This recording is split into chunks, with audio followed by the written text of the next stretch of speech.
ജലജ അവളുടെ ടേബിളിൽ ഊരി വെച്ച ഒരു വള കാണുന്നില്ല കേട്ടോ. അവിടെ എല്ലാം ജലജ തപ്പുന്നുണ്ട്. എന്നിട്ട് പറയാണ് ഇതിപ്പോ എവിടെ പോയി. ഇത് എന്നിട്ട് കട്ടിലടിയിലും ഒക്കെ അവളെ തപ്പുന്നുണ്ടെങ്കിലും ആ ഒരു ബാങ്കിൾ അവിടെ നിന്ന് കാണുന്നില്ല കേട്ടോ. അപ്പൊ ഇവൾ ഓർക്കുകയാണ് മിക്കവാറും അവളുമാർ ആരിൽ എടുത്തതായിരിക്കും. ഇത് തന്നെ അവസരം, നല്ലൊരു വിഷയം ഉണ്ടാക്കി അവളുമാർ ഇവിടുന്ന് പുറത്താക്കണം എന്നൊക്കെ ജലജ മനസ്സിൽ കരുതുന്നുണ്ട്. അപ്പൊ എങ്ങനെ പോലും അതിൽ 5 പവന്റോളം വലിയ വള വരും കേട്ടോ. അങ്ങനെ അവൾ അവിടെ നിന്ന് ഇറങ്ങിയിട്ട് പോയിട്ട് മുത്തശ്ശിയോടും ജാനകിയോടും ഒക്കെ ചോദിക്കുന്നുണ്ട്. ഞാൻ കുളിക്കാൻ കയറിയപ്പോൾ അവിടെ എന്റെ വള ഉരി വെച്ചിരുന്നു, അത് കാണുന്നില്ല, നിങ്ങൾ ആരെങ്കിലും കണ്ടോന്ന് ചോദിക്കുകയാണ്. ജാനകി പറയാണ് ഇല്ല, ഞങ്ങൾ ആരും വഴിക്കോട്ട് പോലും വന്നിട്ടില്ലല്ലോ. അപ്പൊ നയനയും അവിടെ ഇങ്ങനെ പാചകമൊക്കെ ചെയ്തുകൊണ്ടിരിക്കുകയാണ്. നയന പറയണ ഇല്ല അപ്പച്ചി, ഞങ്ങൾ ആ വഴിക്കോട്ട് പോലും വന്നിട്ടില്ല എന്ന് പറയുന്നുണ്ട്. അപ്പോഴേക്കും നവ്യ മുകളിലത്തെ നിലയിൽ നിന്ന് ഇറങ്ങി വരുന്നുണ്ട്. ഓഹോ, അപ്പൊ ഇവളായിരിക്കും എടുത്തതെന്ന് പറയുന്നുണ്ട്. നവ്യ അങ്ങോട്ടേക്ക് വന്നിട്ട് എന്താ പ്രശ്നം എന്ന് ചോദിക്കുകയാണ്. നീ എല്ലടി എന്റെ വള എടുത്തെന്ന് ചോദിക്കുമ്പോൾ വളയോ ആരുടെ വള എന്ന് ചോദിക്കുന്നുണ്ട്. ഓഹോ, ഒന്നും അറിയില്ലല്ലേ, എന്റെ വള എടുത്തത് നീ ആയിരിക്കും, നിന്റെ അനിയത്തിയും കാണാൻ കൂടെ എന്ന് പറയുന്നുണ്ട്. നിങ്ങൾ എന്തൊക്കെയാണ് സംസാരിക്കുന്നത്? എനിക്ക് നയന ഇപ്പൊ ജ്യൂസ് കൊണ്ട് തന്നു, ഞാനത് കുടിക്കുകയായിരുന്നു, അല്ലാതെ ഞങ്ങൾ നിങ്ങളുടെ മുറിയിൽ കയറി വളയൊന്നും എടുത്തിട്ടില്ല എന്ന് പറഞ്ഞിട്ട് അവളെ നവ്യ ആ ജ്യൂസ് കൊണ്ട് ഗ്ലാസ് കൊണ്ട് കൊടുക്കുന്നുണ്ട്. ഓഹോ, നീ ഇപ്പൊ പാചകത്തിൽ തന്നെയായിരുന്നു പറഞ്ഞിട്ട് ഇടയ്ക്ക് നീ മുകളിലത്തെ നിലയിൽ പോയിട്ടുണ്ടായിരുന്നല്ലേ, അപ്പൊ നീ തന്നെ എന്റെ വളയെടുത്ത് ഒളിച്ചു വെച്ചത് നിന്റെ അമ്മയുടെ കൊടുത്ത് വീട്ടിൽ അയക്കാനല്ലേ നിന്റെ പ്ലാൻ എന്നൊക്കെ ചോദിക്കാണ്. അപ്പം നയന പറഞ്ഞിട്ട് അപ്പച്ചി മര്യാദയ്ക്ക് സംസാരിക്കണം, മേലാല് എന്നോട് അങ്ങനെ സംസാരിക്കരുത്, ഞാൻ കള്ളിയല്ല, ഇത്രയും കാലം ഞാൻ അധ്വാനിച്ച് കഷ്ടപ്പെട്ട ഓരോ രൂപ ഉണ്ടാക്കിയത്, അതുപോലെ തന്നെ ഇനി എനിക്ക് അങ്ങനെ ഉണ്ടാക്കാനും കഷ്ടപ്പെടാനൊക്കെ ഒരു മടിയുമില്ല, അതുകൊണ്ട് എന്നെ ഇനി മേലാല് കള്ളിന്ന് വിളിച്ചു പോകരുതെന്ന് പറയുന്നുണ്ട്. നീ കള്ളി തന്നെയാടി, നീയും നിന്റെ ചേച്ചി നിന്റെ അമ്മയും കൂടെ കൂടി പ്ലാൻ ചെയ്തതായിരിക്കും. ഞാൻ കുളിക്കാൻ പോകുന്നതിന് മുമ്പ് സ്വർണ്ണങ്ങളൊക്കെ ഊരി വെക്കുന്നത് നിന്റെ അമ്മ കണ്ടിട്ടുണ്ട്, അത് തന്നെയായിരിക്കും ആ അമ്മ വന്ന് എന്നോട് പറഞ്ഞു കാണും എല്ലാം മോഷിച്ച് വെക്ക്, ഞാൻ വീട്ടിലേക്ക് കൊണ്ടുപോകാന്ന് ഇവളുമാരുടെ 3 പേരെയും ബാഗൊക്കെ തപ്പണമെന്ന് പറയുന്നുണ്ട്. അപ്പോഴേക്കും നയന പറയണം അപ്പച്ചി എന്തൊക്കെയാ പറയുന്നത്, ഞങ്ങൾ ഒരിക്കലും ഇങ്ങനെ ചെയ്യില്ല എന്ന് പറയുന്നുണ്ട്. നവ്യ പറയുന്നുണ്ട് ദേ എന്റെ അമ്മേനെയോ ഞങ്ങളെ അങ്ങനെ പറഞ്ഞിട്ടുണ്ടെങ്കിൽ ഉണ്ടല്ലോ ശരിയാക്കി നിങ്ങളെ ഞാൻ എന്നൊക്കെ പറയാണ്. പറയടി എന്നെ പറ, എന്റെ 5 പവന്റെ വളയാ കാണാതായത്, ഇഷ്ടം പോലെ സ്വർണ്ണം ഉണ്ട് ഇവിടെ എല്ലാവരുടെയും കയ്യില്, അത് മുഴുവൻ അടിച്ചുപാലനായിരിക്കും അമ്മയുടെ മക്കളുടെ പദ്ധതി എന്നൊക്കെ പറയാണ്. അപ്പോഴേക്കും അങ്ങോട്ടൊന്ന് മുത്തശ്ശൻ പറയാണ്ട് എന്താ ഈ ജലജ നീ പറയുന്നത്, അവരങ്ങനൊന്നും ചെയ്യില്ല, നിന്റെ നാക്കൊന്ന് അടക്കി വെക്കുന്നുണ്ടോ എന്ന് ചോദിക്കുന്നുണ്ട് കേട്ടോ. അപ്പോഴേക്കും അങ്ങോട്ടേക്ക് കനകം വരികയാണ്. എന്താ പ്രശ്നം എന്ന് ചോദിക്കുമ്പോൾ ഒളിച്ചു വെച്ച് കഴിഞ്ഞോ എന്ന് ചോദിക്കുന്നുണ്ട്. എന്താ ഒളിച്ചു വെച്ചെന്ന്? അല്ല നയനിപ്പോ ഒരു വള കൊണ്ട് തന്നില്ലേ, അത് കൊണ്ട് വെച്ചോന്നാ ചോദിച്ചതെന്ന്. നയനമോളെ വളയോ, നിങ്ങൾ എന്തൊക്കെയാ പറഞ്ഞെന്ന് ചോദിക്കുകയാണ്. ഓഹോ, ഒന്നും അറിയാത്തതുപോലെ നല്ല അഭിനയം തന്നെ. ഞാൻ കുളിക്കാൻ കഴിയ സമയത്ത് ഊരി വെച്ചിരുന്ന എന്റെ 5 പവന്റെ വളയാ കാണാതായത്, അത് നിങ്ങളോ നിങ്ങളുടെ മക്കളോ മാത്രമേ എടുത്തിട്ടുള്ളൂ. ഈ സമയത്ത് നിങ്ങളെ 3 പേര് മാത്രമേ മുകളിലുണ്ടായിരുന്നുള്ളൂ. ഉറപ്പായിട്ടും നിങ്ങൾ തന്നെ ആയിരിക്കും എടുത്തത്, ഒന്നെങ്കിൽ നയന അല്ലെങ്കിൽ നവ്യ. എനിക്ക് ഉറപ്പാ ഈ നയന തന്നെ ആയിരിക്കും. എല്ലാത്തിലും സൂത്രശാലിയും ബുദ്ധിമതിയും ഇവളാണല്ലോ, ഇവളെടുത്തായിരിക്കും നിങ്ങളെ തന്നത്. എന്തിനാ വീട്ടിലെ കടങ്ങളെ വിട്ടാനല്ലേ എന്നൊക്കെ ചോദിക്കുകയാണ്. അപ്പോഴേക്കും കനകം പറയുന്നുണ്ട് അങ്ങനെയാണെങ്കിൽ എന്റെ മോക്ക തന്നെ ആകായിരുന്നു, പക്ഷെ എന്റെ മോൾ അങ്ങനൊന്നും ചെയ്തിട്ടില്ല. അവള് വന്ന് മണ്ണ് ചവിട്ടി വിഗ്രഹം ഉണ്ടാക്കിയ അവളുടെ അച്ഛന്റെ കടങ്ങളെ കിട്ടിയത്, അതുകൊണ്ട് അവളെ അങ്ങനെ കൊച്ചാക്കൊന്നും വേണ്ട, ഞങ്ങളും അത്തരക്കാരൊന്നും അല്ല, നിങ്ങളുടെ സ്വർണ്ണം എടുത്തിട്ട് ഞങ്ങൾക്കൊന്നും ചെയ്യാനുമില്ല എന്നൊക്കെ പറയുന്നുണ്ട്. അതൊക്കെ നിങ്ങൾ പറയും, നിങ്ങളുടെയൊക്കെ വർഗം അങ്ങനെയാണൊക്കെ പറയുമ്പോഴേക്കും കനകം കയറി ചൂടാവാണ്. നിങ്ങൾ എന്തൊക്കെയാ പറഞ്ഞത്, ഞങ്ങളുടെ വർഗമോ, അതിന് ഞങ്ങൾ എന്താ ചെയ്തെന്ന് ചോദിക്കുന്നുണ്ട് കേട്ടോ. അപ്പോഴേക്കും അങ്ങോട്ടേക്ക് ദേവയാനി വന്നിട്ട് എന്താ അവിടെ പ്രശ്നം എന്ന് ചോദിക്കുകയാണ്. കണ്ടില്ലേ ഏട്ടത്തിൽ മരുമോള് കാണിച്ച പരിപാടി, ഞാൻ കുളിക്കാൻ നേരം സ്വർണ്ണവള ഡെസ്കിൽ ഊരി വെച്ചിട്ടാ പോയത്, തിരികെ വന്നപ്പം ആ വള ഇവിടെ ഇല്ല, ഞാൻ ആ മുറി മുഴുവൻ അരിച്ചു പറക്കി. ഈ സമയത്ത് മുകളിലത്തെ നിലയിട്ട് വന്നത് ഈ 3 പേര് മാത്രമാ, നയനയും അവളുടെ അമ്മയും അവളുടെ ചേച്ചി മാത്രം. എനിക്ക് ഉറപ്പാ ഈ നയന തന്നെ ആയിരിക്കും എടുത്തത്, അവളെടുത്തിട്ടായിരിക്കും അവളുടെ അമ്മയിലും ചേച്ചിയിലും ഏൽപ്പിച്ചത്. എന്നിട്ടിപ്പം എല്ലാവരും കൊണ്ട് നാടകം കളിക്കുക. അപ്പോഴേക്കും ദേവയാനി വലിയൊരു ട്വിസ്റ്റ് ഉണ്ട് കേട്ടോ. നമ്മുടെ ജലജ പ്രതീക്ഷിച്ചത് ദേവയാനെ എല്ലാവരും അടിച്ചു കൂട്ടുന്നതാണ്, പക്ഷെങ്കിൽ ദേവയാനി വന്നിട്ട് മിണ്ടി പോകരുത്, നീ ആരെക്കുറിച്ച് സംസാരിക്കുന്നതെന്ന് ചോദിക്കുകയാണ്. ജലജയോടൊട്ട് ചോദിക്കുന്നത്. ജലജ എടുത്തി എന്തായി പറഞ്ഞു ചോദിക്കുമ്പം ഞാൻ ചോദിച്ചതിന് മറുപടി പറ, നീ ആരെക്കുറിച്ചായി പറഞ്ഞത്? എൻ്റെ മരുമകളെക്കുറിച്ചോ?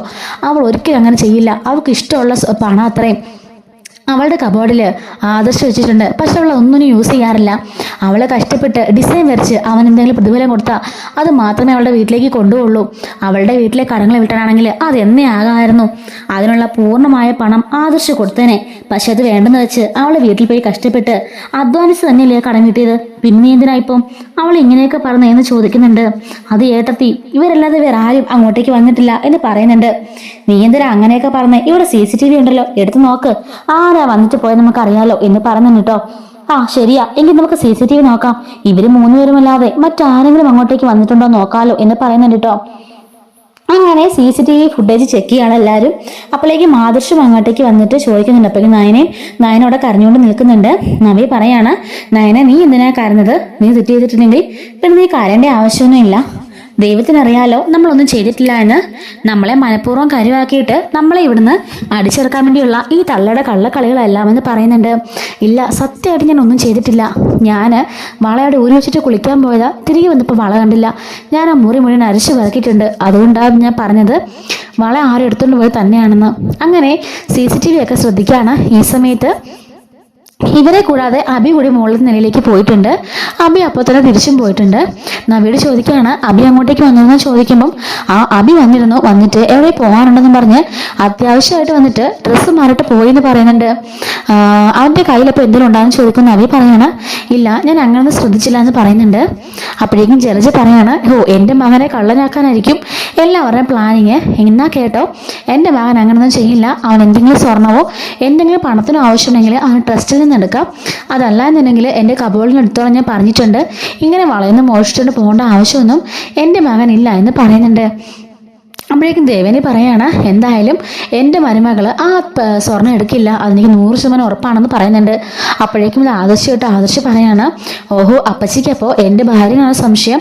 അവൾക്ക് അതിൻ്റെ ആവശ്യമില്ല. അവൾക്ക് എത്ര പണം വേണമെന്ന് പറഞ്ഞാലും ഞാൻ അവൾക്ക് കൊടുക്കും. കബോളിൽ തന്നെ പണം വെച്ചിട്ടുണ്ട്. അവൾക്ക് എപ്പോൾ വേണമെങ്കിലും ഉപയോഗിക്കാം. അവൾക്ക് സ്വർണ്ണം വേണമെങ്കിൽ ഈ നിമിഷം ഞാൻ അവളെ സ്വർണ്ണം കൊണ്ട് മൂടും. അത് അവളൊരു വാക്ക് പോലും മിണ്ടാഞ്ഞിട്ടാ ഒന്ന് മൂളിയാൽ മതി. അവൾക്ക് എന്ത് വേണമെങ്കിലും ഞാൻ കൊണ്ട് കൊടുക്കും എന്ന് പറയാണ്. അതുകൊണ്ട് അപ്പച്ചിയുടെ ഒരു 5 പവൻ്റെ വളയൊന്നും ആവശ്യം അവൾക്കില്ല എന്ന് പറയുന്നുണ്ട് കേട്ടോ. അപ്പോഴേക്കും പിന്നെ എവിടെ പോയി എൻ്റെ വള? അത് മാഞ്ഞു പോയോ? അന്തരീക്ഷത്തിൽ അലിഞ്ഞു പോയോ എന്നൊക്കെ ചോദിക്കുന്നുണ്ട് കേട്ടോ. അപ്പോഴേക്കും അങ്ങോട്ടേക്ക് അബി കയറി വരികയാണ്. എന്താ അമ്മേ, എന്താണ് പ്രശ്നം എന്ന് ചോദിക്കുമ്പം, അല്ലടാ ഞാൻ കുളിക്കാൻ നേരം എൻ്റെ സ്വർണ്ണ വള ഊരി വെച്ചിട്ട് അകത്ത് കയറിപ്പോൾ കുളിച്ചതാ. തിരിച്ചു വന്നപ്പം ആ വള കാണുന്നില്ല എന്ന് പറയുന്നുണ്ട് കേട്ടോ. അപ്പോഴേക്കും അബി പറയാണ്, അമ്മേ ഞാൻ അമ്മയുടെ മുറിയിലേക്ക് വന്നപ്പം ആ വള അവിടെ ഇരിക്കുന്നത് കണ്ടു. എന്നാൽ ഇത് ആരിലും എടുത്തോണ്ട് പോവോ അത് മിസ്സായി പോവോ ചെയ്യണ്ടെന്ന് പറഞ്ഞിട്ട് ഞാൻ അമ്മയുടെ കബോർഡിനകത്ത് സ്വർണ്ണാഭരണ പെട്ടിക്കകത്ത് തന്നെ വെച്ചിട്ടുണ്ട്. അമ്മ പിന്നെ എന്തിനീ ബഹളം വെക്കുന്നത് ചോദിക്കുകയാണ്. അപ്പോഴേക്കും കനകം പറയുന്നുണ്ട്, കണ്ടോ മനസ്സിലായില്ലേ, ഇത്രയും നേരം നിന്റെ അമ്മ എന്നെയും എൻ്റെ മക്കളെയും കരിവാക്കി ഞങ്ങൾ കള്ളികളാണെന്ന് പറഞ്ഞിരിക്കുകയായിരുന്നു. ഇപ്പം കണ്ടില്ലേ ജലജ, നിന്റെ മകൻ തന്നെ എടുത്ത് മാറ്റി വെച്ചിട്ടുണ്ട്. എന്നിട്ട് വെറുതെ ഇത്രയും നേരം ഞങ്ങളെ ഇട്ട് കുറെ കളിപ്പിച്ചില്ലേ, ഞങ്ങളെ വെറും കള്ളികളാക്കിയില്ലെന്നൊക്കെ പറയുന്നുണ്ട്. മുത്തശ്ശൻ പറയാണ്, ജലജ ഒന്നിനും തെളിവില്ലാതെ ഒരിക്കലും ഒരാളെ കുറ്റപ്പെടുത്തരുത്. ഇങ്ങനൊരു അപമാനമൊക്കെ നിനക്ക് ഉണ്ടായെങ്കിൽ നിനക്ക് സഹിക്കാൻ കഴിയുമോ? ഇനി മേലാൽ ഇമാതിരി പരിപാടികളൊന്നും ആവർത്തിക്കരുത് എന്നൊക്കെ പറഞ്ഞ് ഒന്ന് താക്കീത് ചെയ്യുന്നുണ്ട്. അപ്പോഴേക്കും നായനെ കനകവും ഒക്കെ അവിടെ നിന്ന് ഇങ്ങനെ സങ്കടപ്പെട്ട് കരയുന്നുണ്ട്. മുത്തശ്ശൻ പറയാണ്, നിങ്ങളുടെ സങ്കടപ്പെട്ട് കരയണ്ട, അതൊരു വെളിയില്ലാത്തൊരു സാധനം, അതെപ്പോഴും ഇങ്ങനെ പറഞ്ഞുകൊണ്ട് തന്നെ ഇരിക്കും. നിങ്ങളെ ഞങ്ങൾക്ക് എല്ലാവർക്കും അറിയാമല്ലോ, പിന്നെ നിങ്ങൾ എന്തിനാ വിഷമിക്കുന്നതെന്ന് ചോദിക്കുന്നുണ്ട്. അപ്പോഴേക്കും കനകം പറയാണ്, അല്ല മൂർത്തി സാറേ, ഈ വീട്ടിലേക്ക് ഇപ്പോൾ ഞങ്ങൾ 3 പേരും ഒരു ഗ്രൂപ്പായിട്ട് ഞങ്ങളെ മാറ്റി നിർത്തിയേക്കുക. അതായത് അയിത്തമുള്ള ആൾക്കാരെ പോലെ കാശില്ലെങ്കിൽ അവരൊക്കെ അയിത്തമുള്ളവരായി തീരുമോ എന്നൊക്കെ ചോദിച്ച് അവളോട് സങ്കടപ്പെട്ട് നിൽക്കുന്നുണ്ട് കേട്ടോ. അതിനുശേഷം കാണിക്കുന്നത് ആദർശ് പറയുന്നതാണ്, നിങ്ങൾ ഒന്നുകൊണ്ടും വിഷമിക്കേണ്ട. നയനയുടെ സ്വഭാവം അവരുടെ മനസ്സിലെ നന്മയൊക്കെ ഞങ്ങൾക്ക് നന്നായിട്ട് അറിയാം. അതുകൊണ്ട് തന്നെ അമ്മ പോലും സപ്പോർട്ട് ചെയ്ത് സംസാരിച്ചത്. നിങ്ങൾ ഒന്നും ഓർത്ത് വിഷമിക്കണ്ട എന്നൊക്കെ പറഞ്ഞ് ആദർശം സമാധാനിപ്പിക്കുന്നുണ്ട്. അങ്ങനെ അബി മുകളിലേക്ക് കയറി ചെന്നിട്ട് അമ്മയോട് ചോദിക്കുകയാണ്, അമ്മ എന്തിനാ ഇതിപ്പോൾ കുട്ടി കോശിച്ച് എല്ലാവരും അറിയിക്കാൻ പോയത്? വള ഞാൻ എടുത്തെന്ന് പറയുന്നുണ്ട്. നീ പറഞ്ഞല്ലോ കബോർഡിലാന്ന് എടുത്തതാന്ന് പറയുമ്പം, അല്ലമ്മേ എനിക്ക് അത്യാവശ്യമായിട്ട് കുറച്ച് ക്യാഷിൻ്റെ ആവശ്യം വന്നു, ഞാനത് പണയപ്പെടുത്തി എന്ന് പറയുമ്പോഴേക്കും, നീ എന്ത് പണിയാ കാണിച്ചത്? അത് എത്ര വാല്യൂ ഉള്ള വളയാ നിനക്ക് അറിയാവോ? മൂർത്തീസ് ജ്വല്ലറിയുടെ വളയാ. അതെങ്ങാനും കൊണ്ട് പണയം വെച്ചെന്ന് പറഞ്ഞാൽ മുത്തശ്ശൻ എന്തൊക്കെ ചെയ്യുന്ന നിനക്ക് അറിയില്ലെന്ന് ചോദിക്കുകയാണ്. അമ്മ എനിക്കിപ്പോൾ പിടിച്ചു നിൽക്കാൻ വേറെ ഒരു നിവൃത്തിയില്ല, അതുകൊണ്ട് പണയം വെച്ചപ്പോൾ എനിക്ക് 1.5 ലക്ഷം രൂപ കിട്ടി. അതെനിക്കിപ്പോൾ അത്യാവശ്യമായിരുന്നു, അതുകൊണ്ടാന്നൊക്കെ പറയുന്നുണ്ട്. നീ ഒരിക്കലും നന്നാവത്തില്ലടാ എന്ന് പറഞ്ഞ് പ്രാഗിയിട്ട് അവൾ അവിടെ നിന്ന് പോകുന്നുണ്ട് കേട്ടോ.